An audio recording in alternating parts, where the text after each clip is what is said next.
चलिए आज हम बात कर रहे हैं आपसे कक्षा 12वीं के भौतिक विज्ञान के दूसरी बुक के जितने भी महत्वपूर्ण प्रश्न थे वो सारे डिस्कस करेंगे। इसके पहले पार्ट में आपने देखा है कि भौतिक विज्ञान का जो फर्स्ट पार्ट था इंटर का, उसके सारे महत्वपूर्ण परीक्षा उपयोगी प्रश्न हमने आपको बताए। और अब बात करने जा रहे हैं दूसरी किताब से। ठीक है, मतलब आप जो प्रकाशिकी के नाम से जानते हैं उसी से हम चर्चा करेंगे। तो देखते हैं जितने भी महत्वपूर्ण प्रश्न थे जो आपकी परीक्षाओं में आ सकते हैं। पहला प्रश्न तो आप देख लीजिए।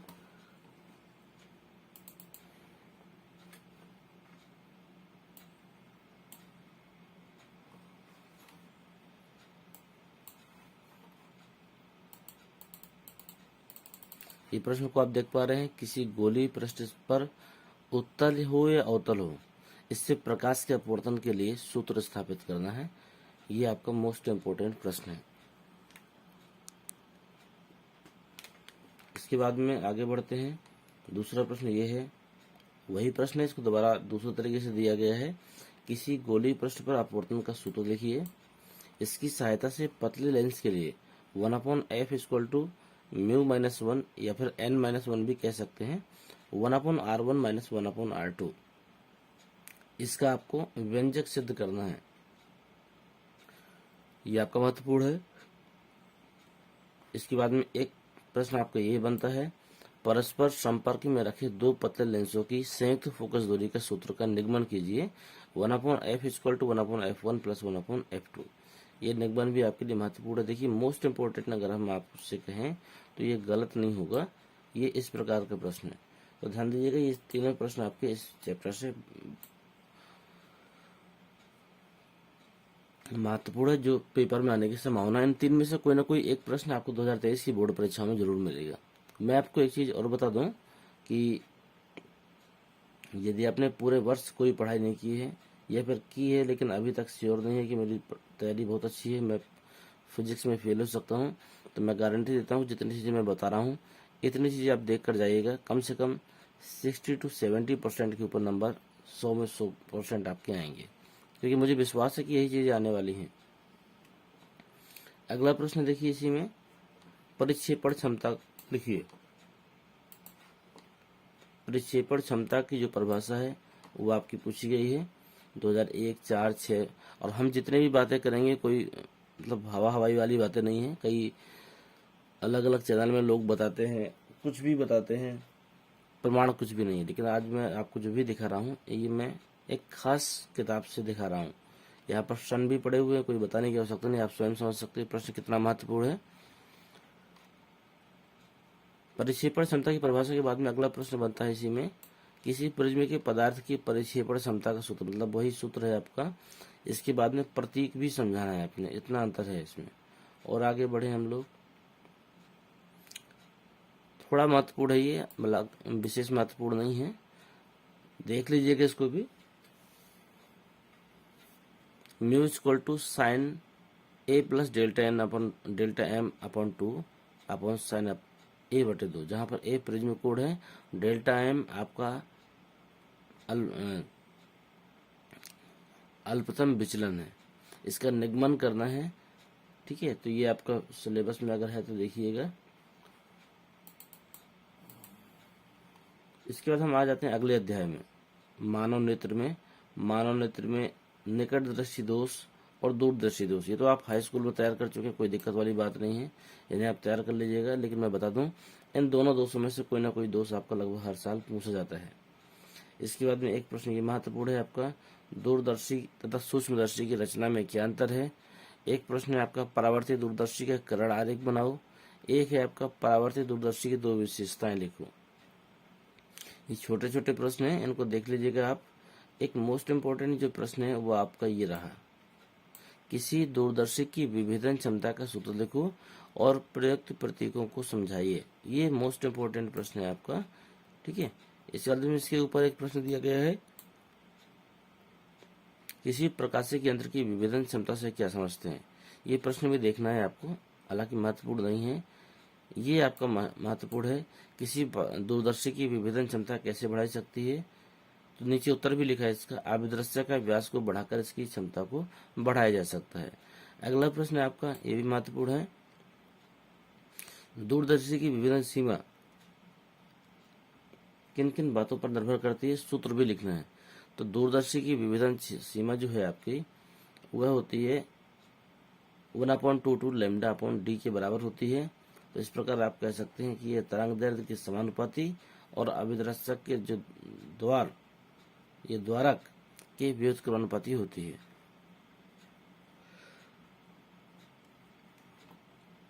सूक्ष्मदर्शी की विभेदन सीमा का सूत्र लिखना है आपको।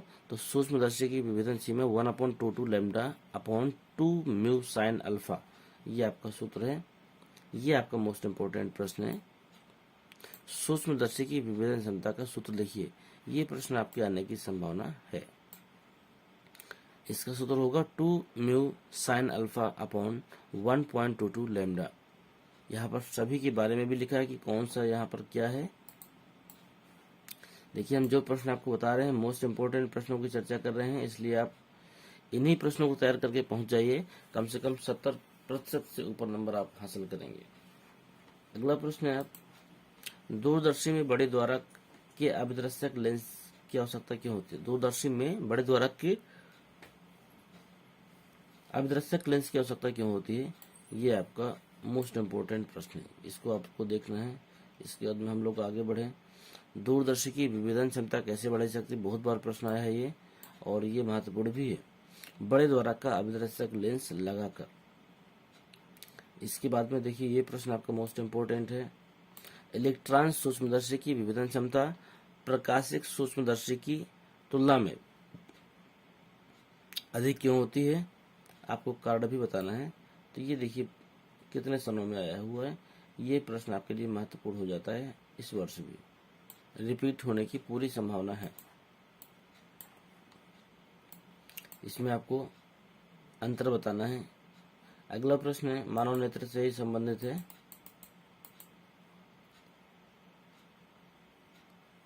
संयुक्त सूक्ष्मदर्शी का किरण आरेख बनाना है और स्पष्ट दृष्टि की न्यूनतम दूरी पर बनने वाले प्रतिबिंब की स्थिति बतानी है। एक ये प्रश्न है, ये उतने महत्वपूर्ण नहीं है, लेकिन फिर भी आपको देख कर जाने हैं ये प्रश्न, क्योंकि इनमें से कोई ना कोई प्रश्न बनता है पेपरों में। खगोलीय अपवर्ती दूरदर्शी का किरण आरेख ये मोस्ट इम्पोर्टेंट प्रश्न है। सन को देख कर ना चलिएगा, कुछ प्रश्न बिना सनों के भी हैं जो आपके महत्वपूर्ण है। खगोलीय दूरदर्शी का ये भी है, मतलब वही चीज इसमें भी है। इसके बाद में ये आपका मोस्ट इम्पोर्टेंट हो जाता है। ये आपका मोस्ट इम्पोर्टेंट है कि परावर्ती दूरदर्शी का किरण आरेख खींचकर उसमें प्रतिबिंब का बनना प्रदर्शित कीजिए। यह अपवर्ती दूरदर्शी की तुलना में परावर्ती दूरदर्शी अच्छी क्यों होती है? ये प्रश्न आपका देख सकते हैं कितनी बार रिपीट हुआ है, और इसके आगे भी रिपीट होने की पूरी संभावनाएं हैं। ये प्रश्न आपका कई बार अभी हमने बताया भी है कि दूरदर्शी की विभेदन क्षमता तथा विभेदन सीमा का अर्थ क्या है और इसकी क्षमता कैसे बढ़ाई जा सकती है, अभी मैंने ऊपर बताया भी था। तो इस प्रश्न को भी आपको देखना है। और ये फिर एक मोस्ट इम्पोर्टेंट प्रश्न आ गया आपके बीच में, दूरदर्शी की विभेदन क्षमता से क्या तात्पर्य है, इसका सूत्र लिखना है। इसके अभिदर्शक का द्वारक बड़ा क्यों बनाया जाता है, ये आपको दिखाना है। ठीक है, यहाँ पर भी देखिए यही था, इसी परावर्ती दूरदर्शी की बोला गया था, इसमें दूरदर्शी की विभेदन सीमा बोली गई है। तो लगभग एक ही, क्योंकि दूरदर्शी पर बोल रहा है, तो दूरदर्शी में आप यहाँ पर भी देखिए अपवर्ती दूरदर्शी है, तो यहाँ पर भी आप समझ सकते हैं कि प्रश्न लगभग मिलता जुलता है। जो चीजें होंगी आप देखकर इसको तैयार करिएगा, ये महत्वपूर्ण बन जाता है आपके लिए। अगला प्रश्न देखते हैं कौन सा महत्वपूर्ण है।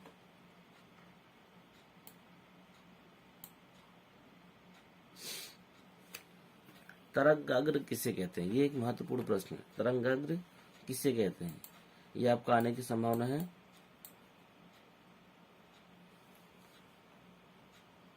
इसके बाद देखिए अगला प्रश्न जो बनता है आपका, तरंगाग्र सही है, लेकिन इसमें एक चीज और जुड़ गई, हाइगेंस की द्वितीय तरंगिकाओं का सिद्धांत लिखिए। ये आपके पूछे जाने की संभावना है। मोस्ट इम्पोर्टेंट प्रश्न आपका है ये। हाइगेंस के द्वितीय तरंगिकाओं का सिद्धांत, ये आपको डेरिवेट करवाया गया होगा। ये आपका मोस्ट इम्पोर्टेंट है, आने की पूरी संभावना है। और यही प्रश्न फिर से देखिए तीसरे नंबर में दिया गया है, हाइगेंस के द्वितीयक तरंगिकाओं का सिद्धांत क्या है। केवल परिभाषा अलग है लेकिन सिद्धांत कर आपका लगभग ज्यों कहते हैं। इसमें भी परावर्तन के नियमों की व्याख्या करनी है, अब उसमें भी सेम टू सेम चीजें हैं, तो आप समझ सकते हैं कितना महत्वपूर्ण प्रश्न है आपका। ये भी आपका मोस्ट इम्पोर्टेंट प्रश्न है। ये भी वही प्रश्न है, हाइगेंस के द्वितीयक तरंगिकाओं की परिकल्पना कीजिए। ये भी वही प्रश्न है जो अभी हमने ऊपर चर्चा की।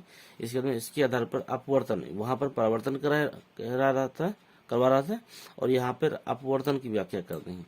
ठीक है, तो ऊपर वाला वो जो कहते हैं दोनों प्रश्न है, इसमें अपवर्तन की व्याख्या पर एक अलग प्रश्न जुड़ जाता है। तो ये तीनों प्रश्नों में से कोई ना कोई प्रश्न आपका बोर्ड परीक्षाओं में 100% मिलने वाला है और 5 नंबर से नीचे नहीं मिलेगा। तो ये मान के चलिए कि ऐसे प्रश्न हैं जो आपके परीक्षाओं का स्कोर बढ़ाते हैं। अगला प्रश्न आपका है डॉपलर विस्थापन। ये एक अच्छा प्रश्न है आपका, डॉपलर विस्थापन। इसको भी आपको देखना भी महत्वपूर्ण है। इसका ये अगला प्रश्न ये है, डॉपलर विस्थापन का ही है। परिभाषा तो आप ऊपर भी देख चुके हैं कितने महत्वपूर्ण है। अब इसका गति करते हुए तारे की स्पेक्ट्रमी रेखाओं में डॉपलर विस्थापन का सूत्र भी निगमित करना है।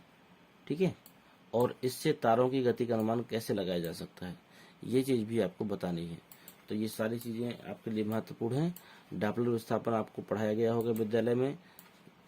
ठीक है, तो आप इन चीजों को देखें और ये प्रश्न आपका मोस्ट इम्पोर्टेंट हो जाता है यहाँ पर। तो इसको ध्यान देके याद जरूर करना है आपको। अगला प्रश्न है, छोटा है लेकिन महत्वपूर्ण है, व्यतिकरण क्या है। व्यतिकरण क्या, ये आपका महत्वपूर्ण प्रश्न है।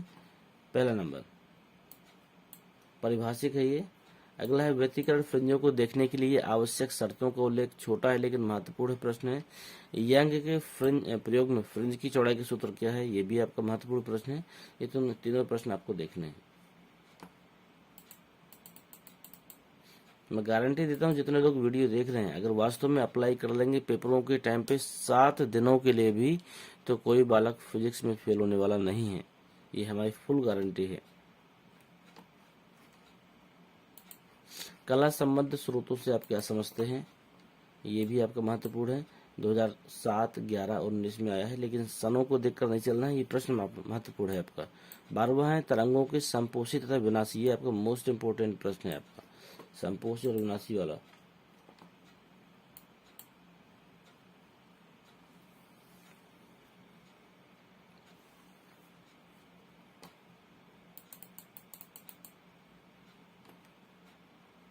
इसके ये प्रश्न आपका महत्वपूर्ण हो जाता है यहाँ पे।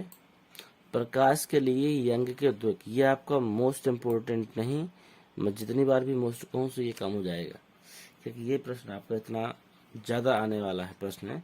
प्रकाश के लिए यंग के द्विक सेलेट प्रयोग का सिद्धांत समझाइए तथा इससे दीप्त फ्रिंज का सूत्र का निगमन भी करना है और फ्रिंज की चौड़ाई का भी मान ज्ञात करना है। ये प्रश्न इतना अधिक महत्वपूर्ण है, आप देख सकते हैं। सनों को भी देखकर कह सकते हैं और बाकी प्रश्न भी आपका महत्वपूर्ण है। ये पढ़ने से आपको लग रहा होगा। इसके बाद अगला प्रश्न भी यहाँ पर है जो आपको देखना है। यंग के व्यतिकरण के प्रयोग में 2 समांतर सल्टों के बीच की दूरी 2d तथा उनसे पर्दे के बीच की दूरी d है। यदि प्रकाश की तरंगदैर्घ्य लैम्डा हो तो पर्दे पर केंद्रीय फिल्म से दीप्त फ्रिंज की दूरी, अदीप्त फ्रिंज की दूरी के लिए व्यंजक प्राप्त करना है। ठीक है, ये 2 चीजें आपको निगमित करनी है, बाकी सब कुछ दिया गया है। और सूत्र से फ्रिंज की चौड़ाई भी तीसरी चीज आपको निकालनी है। ये 3 चीज आपको निकालनी है इसमें से। ये प्रश्न भी आपका मोस्ट इम्पोर्टेंट है इस अध्याय के हिसाब से। व्यतिकरण की परिभाषा आपने याद ही कर ली होगी, इसको हम दोबारा चर्चा न करें। अगला है प्रश्न है आपका बनता है विवर्तन। ये आपका मोस्ट इम्पोर्टेंट प्रश्न है। ये भी प्रकाश की के अंतर्गत है। प्रकाश के विवर्तन से आप क्या समझते हैं, एक ये प्रश्न हो गया। इसके बाद में अगला है प्रकाश के विवर्तन का ही है, लेकिन इसमें एक चीज जुड़ जाती है डेरिवेशन के रूप में। एक पतली झिल्ली से होकर एक बड़ी प्रकाश के पर्दे पर बनने वाले विवर्तन प्रतिरूप की व्याख्या कीजिए। तो ये आपका एक महत्वपूर्ण प्रश्न हो जाता है यहाँ पर। ठीक है, अगला है एक पतली झिल्ली से होने वाले प्रकाश के विवर्तन की विवेचना करनी है और एक विवर्तन प्रतिमान खींचना भी है। तो ये प्रश्न हालांकि आया नहीं है, लेकिन एक बार देख लीजिएगा इसको, ये विशेष महत्वपूर्ण नहीं है। ये आपका एक अच्छा प्रश्न है नीचे, जिसकी संभावना बनती है व्यतिकरण और विवर्तन में अंतर। ये अच्छा प्रश्न है आपका, हम इसको इम्पोर्टेंट भी कह सकते हैं ये प्रश्न। अगला है, नोट करते जाइएगा, मैं आपको बता दूं, क्योंकि बार बार आप तो आप वीडियो देखेंगे नहीं, मुझे भी पता है कि आप नहीं देखेंगे और ना ही आपको घर से परमिशन मिलेगी बार बार देखने की। लेकिन यदि आप इन प्रश्नों को नोट कर लेंगे तो चुनिंदा प्रश्नों को ही आप अपनी कॉपी या किताब से तैयार कर लीजिए। जिसने पढ़ी ना हो या जिसका पूरा ना हुआ हो सिलेबस, वो ऑनलाइन या गूगल में जाकर इन चीज़ों को सर्च करके इसका उत्तर ले लीजिए। यदि फिर भी आपको समस्या होती है तो आप हमारे वीडियो के कमेंट बॉक्स में जाकर अपना व्हाट्सएप नंबर भेजिए, या फिर आप हमें व्हाट्सएप करें हमारे नंबर पे। मेरा नंबर है 9919425442। इस नंबर पर व्हाट्सएप करें आप अपनी समस्याएं, और उसका समाधान आपको तुरंत दिया जाएगा जब तक बोर्ड परीक्षाएं आपकी समाप्त नहीं होती हैं।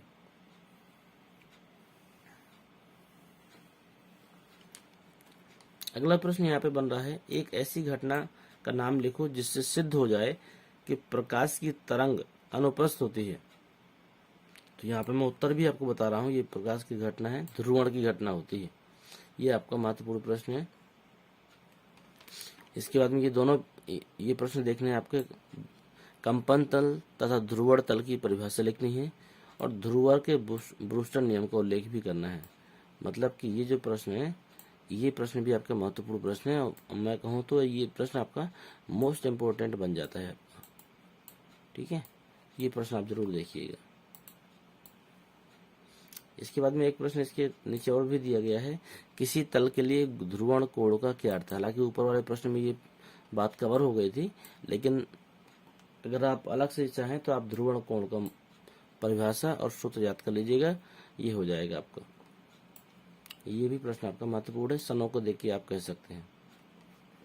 द्वि अपवर्तन महत्वपूर्ण तो नहीं है, लेकिन फिर भी आप एक बार देख लीजिएगा, प्रश्न आपका ठीक है।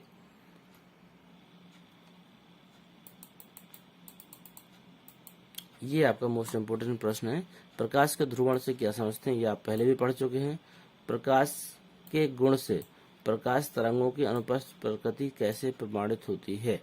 ये प्रश्न एक नया जुड़ जाता है, लेकिन ये प्रश्न आपका दीर्घ उत्तरी में जा सकता है। तो ये आपका मोस्ट इम्पोर्टेंट है और आपको ये तैयार भी करने हैं। यदि किसी प्रश्न का उत्तर आपके पास ना हो तो आप निसंकोच आप हमारे व्हाट्सएप पे संपर्क करें और उसका उत्तर आपको हम तुरंत उपलब्ध कराएंगे, ताकि आपकी बोर्ड परीक्षाओं में एक अच्छा स्कोर हो सके। अगला प्रश्न है आपका, ध्रुवित तथा अध्रुवित प्रकाश में अंतर समझाइए। समतल ध्रुवित प्रकाश प्राप्त करने के लिए किसी भी एक विधि को संक्षेप में लिखो। समतल ध्रुवित प्रकाश प्राप्त करने के लिए किसी भी एक विधि को संक्षेप में लिखो। तो ये प्रश्न आपका महत्वपूर्ण है, देख लीजिएगा इसको भी। अगला नियम आपका मोस्ट इम्पोर्टेंट हम कहेंगे, ये आपकी संभावना है पूरी आने की भी। ये प्रश्न है आपका, ब्रूस्टर का नियम क्या है।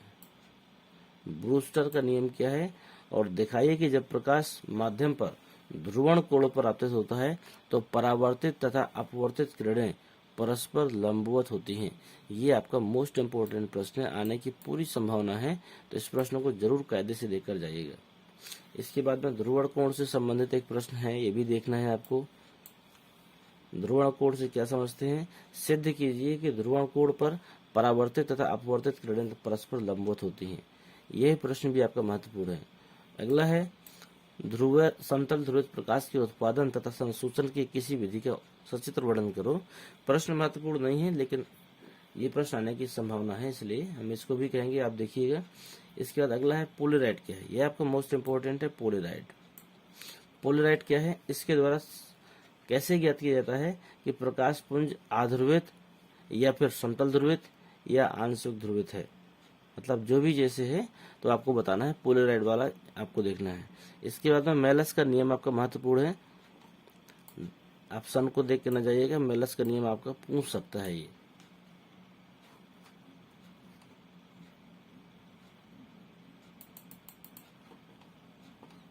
अगला प्रश्न है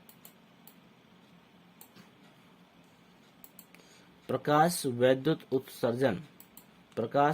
उत्सर्जन तथा तापानिक उत्सर्जन में अंतर बताइए। ये प्रश्न आपका महत्वपूर्ण है।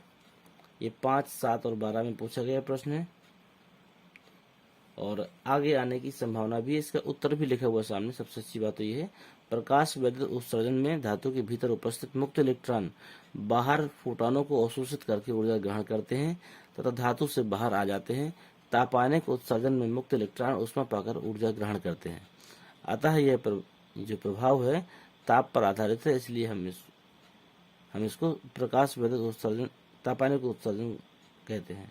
ठीक है, ये दोनों चीजें लगभग दिया गया है। प्रकाश उत्सर्जन में यहाँ तक है और तापानिक उत्सर्जन में आपको यहाँ से लेकर यहाँ तक है। तो दोनों का एक एक अंतर दिया गया है। पर्याप्त इतना अगर आप याद कर लेंगे 1 नंबर 2 नंबर के लिए प्रश्न अच्छा है ये। अगला प्रश्न है प्रकाश विद्युत प्रभाव से आप क्या समझते हैं। ये प्रश्न भी आपके लिए महत्वपूर्ण है। और कार्यफलन से आप क्या समझते हैं। ये दोनों प्रश्न आपके इम्पोर्टेंट हैं, इनको भी आपको देखना है। छोटे प्रश्न है 1 नंबर 2 नंबर 1 नंबर में आएंगे, लेकिन प्रश्न आपके अच्छे हैं। ये आपका प्रश्न 3 दिए गए हैं यहाँ पे, तीनों आपके सही प्रश्न है। देहली तरंग दैर्ध्य से क्या समझते हैं, इसकी महत्व क्या है। प्रकाश के फोटॉन के स्वरूप के आधार पर देहली आवृत्ति को कैसे समझा जा सकता है। ये लॉन्ग प्रश्न नहीं है, ये छोटे छोटे प्रश्न है। 1 लाइन 2 लाइन 3 लाइन में इनकी परिभाषाएं समाप्त हो जाएंगी। तो ये प्रश्न आ सकते हैं आपके। देहली तरंग दैर्ध्य की परिभाषा हम एक बार पढ़ चुके हैं, तो हम इसको दोबारा नहीं पढ़ेंगे, कोई दिक्कत नहीं है। अगला देखते हैं। ये प्रश्न आपका मोस्ट इम्पोर्टेंट है, मोस्ट इम्पोर्टेंट प्रश्न है आपका ये वाला। प्रकाश विद्युत उत्सर्जन में कार्यफलन तथा देहली आवृत्ति में संबंध पूछा, मतलब सूत्र पूछा है। कार्यफलन तथा देहली तरंग दैर्ध्य में संबंध पूछा है। देहली आवृत्ति तथा देहली तरंग दैर्ध्य में संबंध पूछा है। ये 3 प्रकार के सूत्र पूछे गए हैं और तीनों प्रकार के सूत्र देखो आपको A, B और C में आपके लिखे हुए हैं। तो इस प्रश्न का उत्तर भी आपके पास है, तो बहुत अच्छा है। आप इस प्रश्न और उत्तर को दोनों नोट कर लीजिए। अगला प्रश्न देखते हैं हम लोग, क्या महत्वपूर्ण है आपका।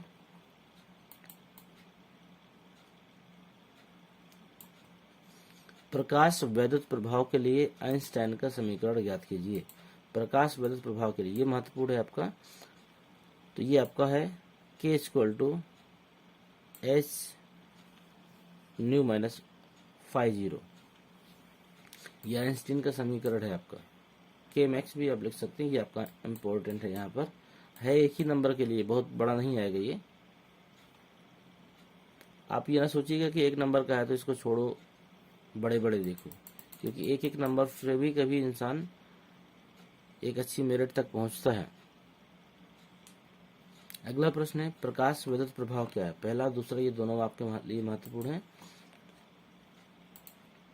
प्रकाश विद्युत प्रभाव क्या है। प्रकाश विद्युत उत्सर्जन आपतित प्रकाश की तीव्रता एवं आवृत्ति पर किस प्रकार निर्भर करता है। 12 और 16 में आया हुआ प्रश्न है ये अच्छा प्रश्न है और आपके लिए महत्वपूर्ण है। अगला है प्रकाश विद्युत उत्सर्जन के नियम लिखिए तथा उन्हें समझाइए। प्रकाश विद्युत उत्सर्जन के नियम लिखना है और उसको समझाना भी है। ये प्रश्न आपका मोस्ट इम्पोर्टेंट प्रश्न है। प्रकाश विद्युत प्रभाव क्या है, ये प्रश्न आपको हो चुका है। सिर्फ इतना प्रश्न और बड़ा है कि आइंस्टाइन ने प्रकाश विद्युत उत्सर्जन की व्याख्या किस प्रकार की। तो देखिए ऊपर भी आप ये पढ़ चुके हैं। नियम लिखना है प्रकाश विद्युत उत्सर्जन के, ठीक है। ऊपर भी आप ये देखिए लिख चुके हैं और वही चीज आपके लगभग नीचे है, लेकिन इसमें व्याख्या करनी है। ये प्रश्न भी आपका मोस्ट इम्पोर्टेंट बन जाता है और ये प्रश्न भी आपको देख कर जाना है। इसके बाद में ये प्रश्न है, यहाँ तो उत्तर भी दिया गया है।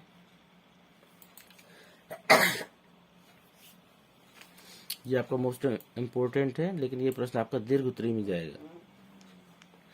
प्रकाश विद्युत उत्सर्जन संबंधी आइंस्टीन की समीकरण जो भी है आपका ये दिया गया है। जो K मैक्स वाला भी इसकी पहले बताया था वही समीकरण है ये, की स्थापना कीजिए तथा इसके आधार पर प्रकाश विद्युत प्रभावों के नियम की व्याख्या कीजिए। मोस्ट इम्पोर्टेंट प्रश्न है ये आपका 2023 की परीक्षाओं में मिलेगा तो मिलेगा, ये कोई दो राय नहीं कटने वाला। इसके बाद में आगे बढ़े हम लोग। लगभग अंत में आ गए हैं किताब के। परमाणु के रदरफोर्ड मॉडल में क्या कमियां रह गई, एक प्रश्न आपको ये देखना है परमाणु वाले चैप्टर से। परमाणु के रदरफोर्ड मॉडल में क्या कमियां रह गई जिन्हें बोहर ने अपने मॉडल में दूर किया, इसको विस्तार से समझाना है। इसके बाद में ये छोटा सा प्रश्न है 1 नंबर का, परमाणु में इलेक्ट्रॉन की स्थायी कक्षा किसे कहते हैं, उसकी क्या शर्त है। उत्तर भी नीचे लिखा हुआ है, देख सकते हैं। अगला है हाइड्रोजन, परमाणु की आणविक कक्षा में इलेक्ट्रॉन की ऊर्जा क्या होगी, ये प्रश्न आपका ठीक है। इसके बाद आगे बढ़ते हैं, जो महत्वपूर्ण है हम उन्हीं की चर्चा करेंगे, बाकी में बात ही नहीं करना। आप देख सकते हैं क्या महत्वपूर्ण है, क्या हम देना चाहते हैं आपको, आप स्वयं देख सकते हैं। हाइड्रोजन परमाणु के लिए बोहर की जो परिकल्पनाएं थी वो देखिए कितना महत्वपूर्ण है। ये मान के चले कि कोई सन नहीं छूट रहा है और ये आपके 2023 की परीक्षाओं के लिए मोस्ट इम्पोर्टेंट प्रश्न हो जाता है आपका ये, तो आप इसको जरूर देकर जाएं। हाइड्रोजन परमाणु के लिए बोहर की परिकल्पनाएं लिखिए एवं समझाइए। सन 2001, 3, 5, 6, 8, 9, 14, 15, 16 ये लगातार प्रश्न आने वाला है और ये रिपीटेड है, इसलिए आने की पूरी संभावना बनती है कि आगे भी आपका आ सकता है। एक ये है आपका है वही चीज, बोहर के परमाणु सिद्धांत के आधार पर हाइड्रोजन परमाणु का ऊर्जा स्तर आरेख प्राप्त करना है और इस आरेख की सहायता से हाइड्रोजन की प्रथम 3 उत्तेजन विभव और इसका आयनन विभव याद करना है। ये प्रश्न भी आपको देखना है।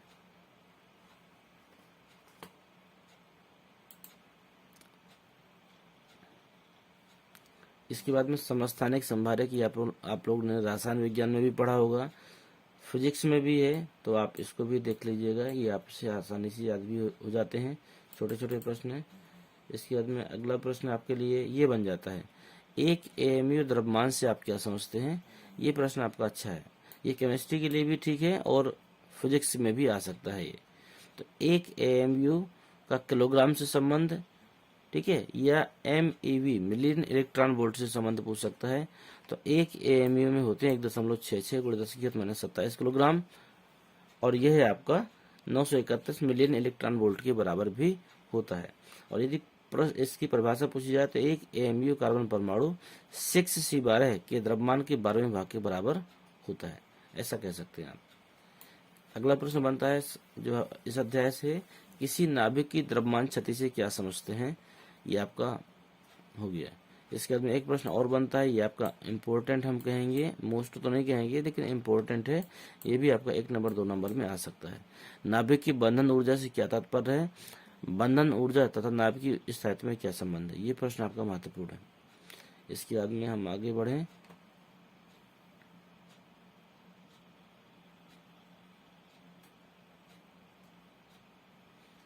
इसके बाद में ये प्रश्न आपका महत्वपूर्ण आ जाता है, द्रव्यमान क्षति क्या होती है। द्रव्यमान क्षति क्या होती है, इसकी सहायता से किसी नाभिक की बंधन ऊर्जा को कैसे समझाया जा सकता है, एक उदाहरण देकर समझाइए। एक प्रश्न ये और एक प्रश्न ये है, नाभिक की बंधन ऊर्जा से आप क्या समझते हैं। नाभिकों की प्रति न्यूक्लियन बंधन ऊर्जा तथा द्रव्यमान संख्या के बीच में ग्राफ खींचना है, इस ग्राफ को क्या कहते हैं, इस ग्राफ से जो महत्वपूर्ण निष्कर्ष निकलेंगे वो, ये दोनों प्रश्न यदि आप थोड़ा सिलेबस देख लीजिएगा, यदि सिलेबस में है तो ये आने की आपकी संभावना भी है। मोस्ट इम्पोर्टेंट नहीं कहेंगे हम इसको, इम्पोर्टेंट नहीं कहेंगे, लेकिन हाँ प्रश्न अच्छे हैं, ये पूछे जा सकते हैं।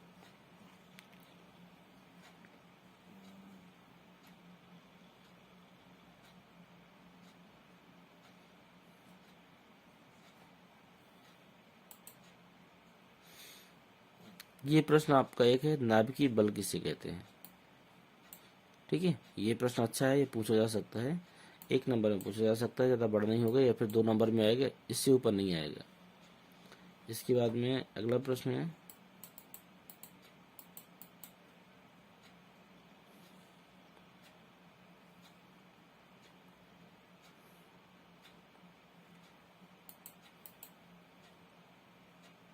एक ये है, युग्म उत्पादन तथा युग्म विलोपन का अर्थ समीकरणों द्वारा प्रदर्शित करो। ये प्रश्न आपका इम्पोर्टेंट है, ये मैंने राउंड लगा दिया। इसके अंतर्गत युग्म उत्पादन और युग्म विलोपन दोनों के सूत्र लिखे हुए, इसको नोट कर लीजिएगा। यह प्रश्न आपका आने की संभावना है, ज्यादा बड़े नंबरों में नहीं आएगा लेकिन आएगा पक्का, ये आने की संभावना है।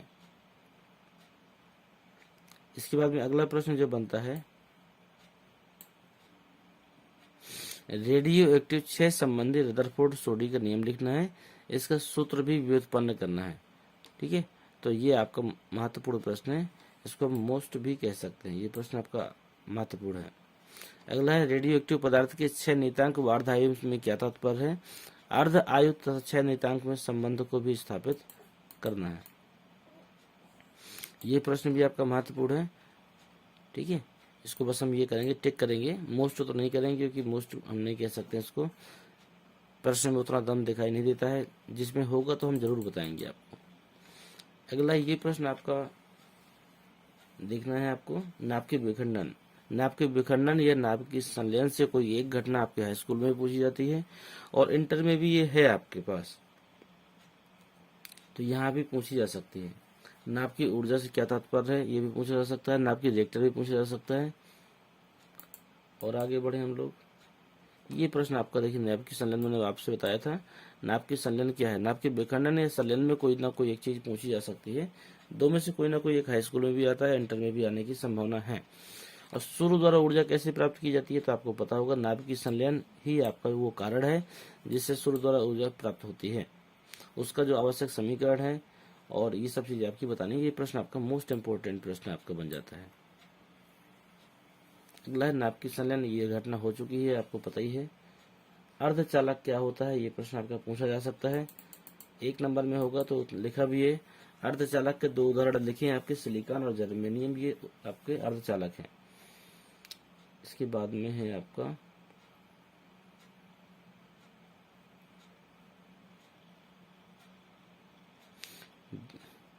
देखिए, सारे प्रश्नों से मतलब नहीं, आप देख रहे होंगे इतना ज्यादा प्रश्नों को हम क्यों छोड़ रहे हैं, तो बहुत से प्रश्न ऐसे हैं जिनमें उम्मीद नहीं है हमें कि आगे चल के भी आने की है। ये प्रश्न एक आपका एक अच्छा है, पीएन संधि डायोड के लिए अग्र अभिनति तथा उत्क्रम अभिनति व्यवस्था में परिपथ चित्र बनाना है। ये आपका प्रश्न आपका महत्वपूर्ण है। अगला है प्रश्न इसी में, चालक तथा अर्धचालक में मूलभूत अंतर क्या है? पीएन संधि डायोड में अग्र अभिनति तथा उत्क्रम अभिनति, मतलब जो ऐसा पुराना किया था वही चीज इसमें भी है। इसमें एक प्रश्न ये महत्वपूर्ण है, पीएन संधि डायोड के लिए अग्र अभिनति तथा उत्क्रम अभिनति क्रिया का क्या अर्थ है? इसका चित्र बनाना है, लक्षणों को भी समझाना है। ये 2 प्रश्न आपके दोनों मोस्ट इम्पोर्टेंट है, ये दोनों मोस्ट इम्पोर्टेंट है और दोनों एक ही चीज भी है, अलग अलग रूप में पूछा गया है। पहले में पीएन संधि डायोड के अर्ध तरंग दृष्टिकारी के रूप में कैसे प्रयुक्त किया जाता है, परिपथ का सरल चित्र बनाकर समझाना है। इसका दूसरा प्रश्न ये भी बन रहा है, पीएन संधि डायोड का उपयोग अर्ध तरंग दृष्टिकारी परिपथ का चित्र बनाइए। मतलब प्रश्न तो सेम है, तो आपको पता चल गया। कार्यविधि समझाना है, ये भी ऊपर वाले में पूछी गई थी, तो ये भी सेम है, केवल बढ़ के आ गया। निवेश तथा निर्गत वोल्टताओं के तरंग का रूप बताओ और क्या निर्गत वोल्टता शुद्ध दृष्ट वोल्टता होती है। ये प्रश्न पर आपका इसमें बढ़ा हुआ है, तो इसको आप देख लीजिएगा। ये प्रश्न आपका मोस्ट इंपोर्टेंट है, अगर इस अध्याय से कुछ पूछा जाएगा तो आपका यही प्रश्न पूछा जाएगा, ये तो पक्का है।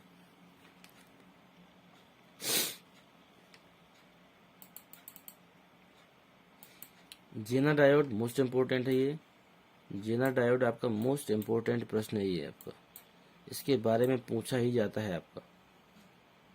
इसके बाद में अगला प्रश्न है जो आपका,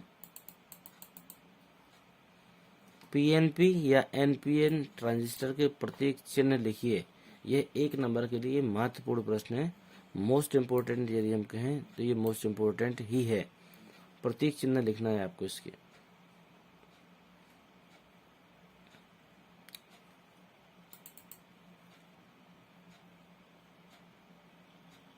इसके बाद में पीएनपी ट्रांजिस्टर की कार्यविधि समझानी है, एनपीएन की रचना समझानी है। ये प्रश्न दोनों महत्वपूर्ण है आपके। ये आपका मोस्ट इम्पोर्टेंट प्रश्न है, ये आने की पूरी संभावना है। हालांकि इसके जैसा एक प्रश्न हो चुका है, लेकिन प्रश्न का रूप देख सकते हैं कि एक ही तरह का प्रश्न कितनी बार पूछा गया है। पीएन संधि डायोड किसे कहते हैं? दो पीएन संधि डायोडों को पूर्ण तरंग दृष्टिकारी के रूप में कैसे प्रयुक्त किया जाता है? निवेश व निर्गत वोल्टताओं के तरंग रूपों को देते हुए सरल परिपथ बनाकर इसकी कार्यविधि समझाओ। ये आपका मोस्ट इम्पोर्टेंट प्रश्न है, ये आने की पूरी संभावना है। इसके बाद में लगभग हम लोग अंतिम अध्याय में आ गए हैं, जहाँ पर आप लोग गेट वगैरह पढ़ते हैं। तो यहाँ पर और गेट, नॉट गेट, 3 गेट हैं आपके पास, और है, एंड है, नॉट है। तीनों गेटों में से कोई एक गेट पूछा जाता है, इसमें महत्वपूर्ण हम नहीं कहेंगे, लेकिन इतना जरूर है कि 3 में से कोई एक गेट आपका हर वर्ष आता है, कोई वर्ष इसका छूटा नहीं है, इसलिए आपको ये तीनों पढ़ने होंगे। और गेट का लॉजिक प्रतीक, एंड का और नोट का। ऑफलाइन क्लासों में हम ये सारी चीजें पढ़ा चुके हैं, बच्चों ने सारी चीजों का अध्ययन भी किया है और मुझे उम्मीद है उनसे बनेगा भी। लेकिन ऑनलाइन जितने भी लोग देख रहे हैं, यदि उनसे ना बने तो आप बिल्कुल संपर्क करें, हम जितनी हो सकता है हम आपकी मदद करेंगे। और इन तीनों का बूलियन व्यंजक ये भी पूछा जाता है, आप देख लीजिए कितनी बार आया हुआ है।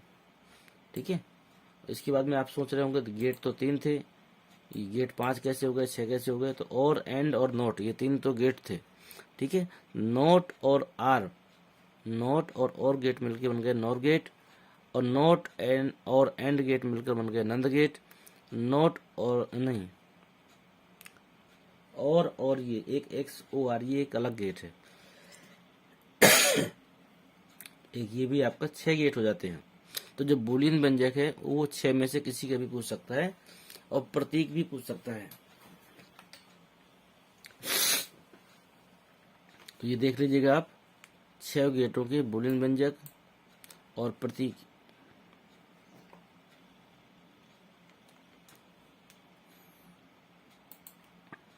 इसके बाद में एंड गेट का देखिए लिखा है बूलियन व्यंजक, अगर ना पता हो तो एंड गेट का बूलियन व्यंजक लिखा है। ठीक है, और इसके बाद में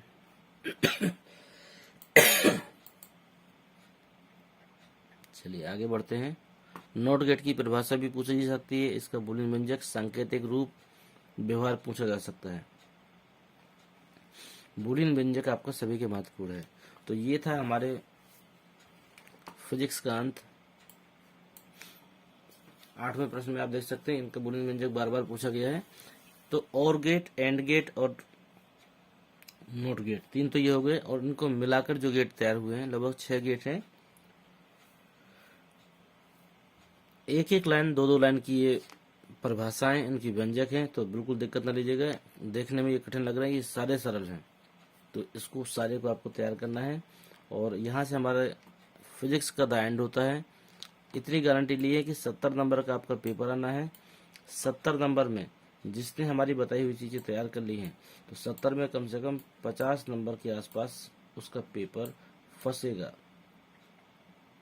ठीक है, ये कोई मैं प्रश्न पत्र को देखकर नहीं कह रहा हूँ। ठीक है, लेकिन पाठों में दी गई चीज़ें जो हैं, जो महत्वपूर्ण हैं, एग्जामिनर भी जिन चीज़ों को उठाकर देता है, हमने ऐसी चीज़ों को पिकअप किया है। ठीक है, मैं पेपर बनाने वाला नहीं हूँ, लेकिन मुझे इतना पता है कि इन प्रश्नों में से जितने महत्वपूर्ण प्रश्न हैं, इन्हीं में से कोई ना कोई प्रश्न रिपीट होने की पूरी संभावना है, और इसी प्रकार के प्रश्न आते भी हैं। ठीक है, तो इसलिए आप बहुत से लोग कहते हैं कि यही फंसेगा, तो मैं सिर्फ आपको यही बता रहा हूं कि यही फंसने की संभावना है। ठीक है, तो आप इन चीज़ों को तैयार करें, और उम्मीद करते हैं कि इतना तैयार करने के बाद में आप निराश नहीं होंगे। आने वाली बोर्ड परीक्षाओं में जब आप बैठेंगे तो मुझे पता है कि आप फेल होने वाले नहीं हैं। परसेंटेज आपके हाथ में डिपेंड करती है। यदि आपने अच्छी तैयारी की है तो अच्छे परसेंटेज आप हासिल करेंगे। अगर आपकी तैयारी अच्छी नहीं रही, अगर फिर भी आप इतना तैयार करके जाते हैं, तो मुझे पता है कि फर्स्ट डिवीजन आपका कोई रोकने वाला नहीं है।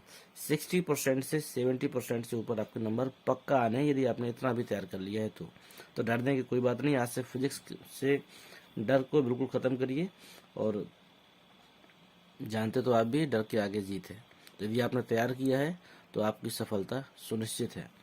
कोई समस्या हो फिजिक्स को लेकर, आप उन प्रश्नों को हमारे साथ शेयर करिए, उसका उत्तर हमारे द्वारा आपको मिलेगा और संतुष्टि पूर्वक उत्तर मिलेगा आपको।